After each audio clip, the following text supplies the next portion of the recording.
All right, hi there, peeps. I am coming to you kind of live, I guess. I'm on video. Anyways, some of you might know, and if you don't, you're about to find out. I'm part of a new romance line coming out called In the Stars Romance. All right, I'm gonna hide this. And it's exciting because it's led by Celia Kyle, first of all, and it's got some great authors in it. You got Mandy Roth in there, you got Millie Tatum in there, Abbie, Zanders, Jessie, me. And what we're doing basically is we're gonna bring you a bunch of bite-sized, pretty much sci-fi romance, because we all love our alien stuff and our space stuff. I know I do. And it starts this week. There's going to be one or two new stories every week. And the one thing they'll all have in common is they're going to be science fiction romance. So if you're looking for some fun romance that's a bit over the top and romantic, obviously, then you need to come check it out. And one of the ones that's coming up really, really soon is by Abbie, Zanders, and Jessie Lane, called Close Encounters of the Sexy Kind. Now, I apologize, there's no color. I printed it out. It's black and white. But as you can see, we got some sexy abs going on. Really hot stuff. But even better, I have an excerpt. And I'm going to read it to you. I don't know how good I'm going to do, but we're going to try and see, okay? So no laughing too hard. All right, we're going to try this little excerpt from Close Encounters of the Sexy Kind.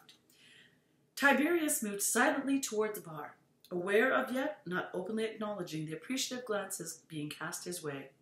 Quintus said it was because their primitive instincts subliminally recognized Aquarians as superior to human males.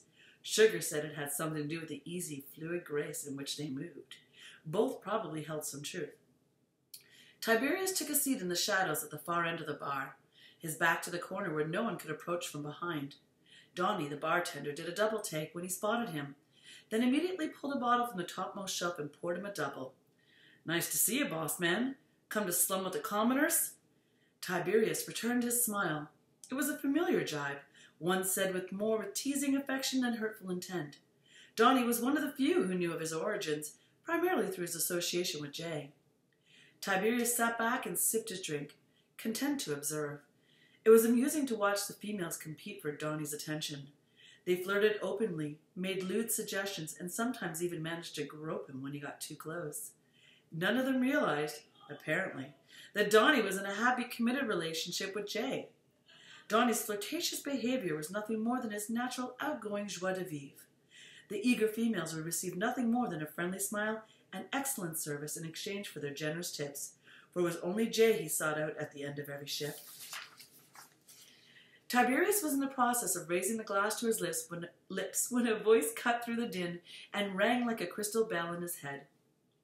"Thanks, but no thanks. And just so you know, I'm a cop, and she's my best friend. If you so much as hurt her feelings, I will be back here, and not for a social call. Get me?" The voice set his nerves and loins tingling. He scanned the crowd, searching for the source. Everyone should have such fierce friends. "She's in good hands with me, I assure you." That was from Quintus. "She'd better be." Tiberius stood, his heart thundering in his chest, his mind whirring at tornadic speed. There!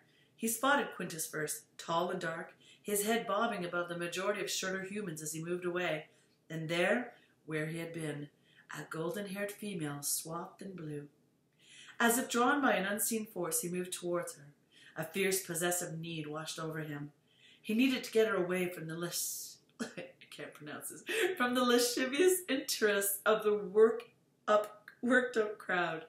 Never before had he had such an instant and all-consuming reaction to the mere sight of a woman in this realm or any other. Dare he hope that his prayers had been answered? The odds were astronomical, yet his soul cared not. Neither chance nor logic entered the equation. If the gods had decided to bless him with a mate, then they would also ensure their paths crossed at a location and timing of their choosing. Why not here? Why not now? He stopped only a short distance away. She was looking in the other direction. He took a moment to rake his eyes over her.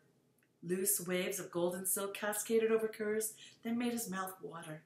She was smaller than he had originally thought, barely reaching his neck, even in heels. As if sensing his presence, she turned. Big, blue-green eyes, the perfect color of an Aquarian sea, widened as her gaze rose upward. He couldn't help feeling pleased when her skin flushed a lovely shade of pink and her lips parted slightly. With his superior senses, he could hear her heart speed up and feel the heat radiating from her body. "Oh," she said. "Oh, indeed." They stared at each other for a long moment until the spell was broken when an over-exuberant patron plowed into her back, pushing her forward right into Tiberius's waiting arms. Energy coursed through his body, firing every nerve and lighting him up from the inside out. "I'm so sorry," she said, righting herself. He wasn't. It took every ounce of discipline he possessed not to pull her right back into his embrace. When another surge of the crowd threatened, he placed his hand on her lower back and firmly but gently guided her out of harm's way. "May I purchase a beverage for you?" She blinked, then shook her head slightly as if to clear it. "Thank you, but no, I was just leaving." Leaving? No, he couldn't allow that. Not until he knew more about her and this inexplicable pull she seemed to have on him. Unacceptable. Why unacceptable?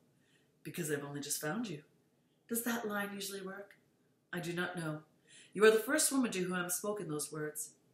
Her eyes softened. Then she cleared her throat. "Oh, you're good," he grinned.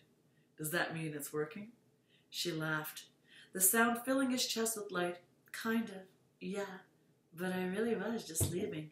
This," she waved her hand around her, "isn't really for me." "Then perhaps you will allow me to suggest a quieter venue, one where we may talk and get to know each other. There is a small eatery just down the street I've been told is quite good." She considered him for a moment and then nodded. "Yeah, okay, why not?" I love the first meetings. They're always so much fun. And yeah, Close Encounters of the Sexy Kind, you know some good times are coming. All right, so you're going to have to check it out. All right, Abbie Zanders and Jessie Lane. And mine, which is, they're going to be reading actually, so you have to go check them out because they're actually going to be reading an excerpt from First Mate's Accidental Wife by Langlais. So yeah, go check them out. They'll be reading something from mine, and you're going to check them out because they are superbly awesome as well too. And again, Celia Kyle and a whole bunch of others. Come check us out, inthestarsromance.com. All kinds of sci-fi goodness every week coming to you because you know you need it, because it does exist out there and it's sexy, right? Okay. All right. Have fun and happy reading.